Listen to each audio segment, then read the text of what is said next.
Imaginez tout quitter votre famille, vos biens, votre vie uniquement pour préserver votre foi. C'est exactement ce qu'ont fait ces jeunes hommes. Et Allah leur a répondu d'une façon que personne n'aurait pu imaginer. Bienvenue dans l'histoire des Ashab al-Kahf, les compagnons de la caverne, racontée par Allah lui-même dans la sourate al-Kahf. Une histoire de sacrifice, de miracle et de confiance absolue en Allah. La sourate al-Kahf, versets 9 à 26, raconte l'histoire miraculeuse des Ashab al-Kahf, les compagnons de la caverne. Un groupe de jeunes croyants, persécutés pour leur foi monothéiste sous un roi tyrannique païen. Leur nombre exact, Allah seul le sait, entre 3 et plusieurs centaines selon les exégètes. Ils abandonnent tout, biens, famille, confort, et fuient vers une caverne isolée en montagne, accompagnés de leurs chiens fidèles qui gardent l'entrée. Là, ils lèvent les mains vers Allah et implorent. Ô Allah, donne-nous ta miséricorde et accorde-nous une bonne issue dans notre affaire.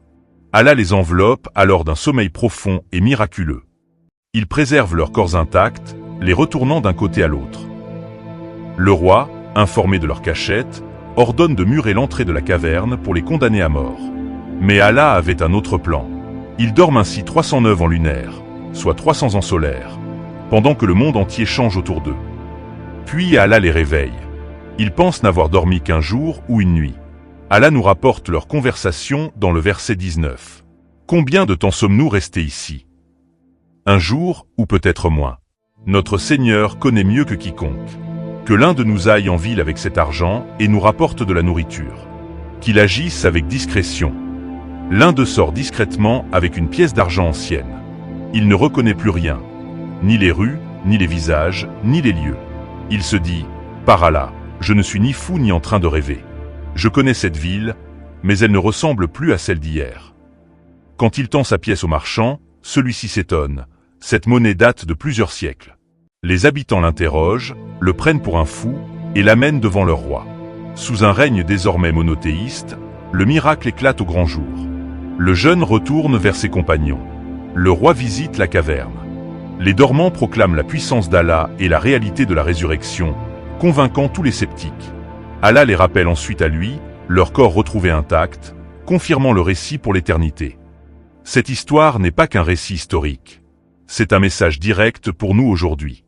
La sourate al-Kahf nous met en garde contre les illusions du monde éphémère, la dunya, et nous invite à la patience, à la confiance en Allah et à l'attachement à l'au-delà. À travers ses paraboles, la caverne, les jardins, Dhul-Qarnayn, elle enseigne que la vraie réussite ne réside pas dans les biens matériels, mais dans l'obéissance sincère à Allah, malgré les épreuves. De même, réciter Al-Kahf illumine le croyant d'une lumière entre deux vendredis. C'est un hadith sahih rapporté par Abu Saïd al-Khudri. Mémoriser ces 10 premiers ou derniers versets protège du Dajjal, l'Antéchrist, selon Abu Darda dans Sahih Muslim. Elle apporte guidance spirituelle, pardon des péchés mineurs de la semaine, et les anges descendent lors de sa récitation nocturne. Lisez-la le jour du vendredi, du maghrib du jeudi au maghrib du vendredi, soit une fenêtre de 24 heures. C'est la recommandation du prophète, confirmée par les 4 grandes écoles, Hanafite, Malikite, Shafiite et Hanbalite. Le meilleur moment, jeudi soir après Maghrib, vendredi matin après Fajr, ou avant la prière du Juma. Vous pouvez la lire en plusieurs fois ou via une application Coran. L'imam al-Shafi'i conseille, la nuit ou le jour du vendredi, nous rappelle une vérité fondamentale. Quand on abandonne tout pour Allah, Allah prend soin de tout. Faites de la sourate al-Kahf votre rendez-vous de chaque vendredi.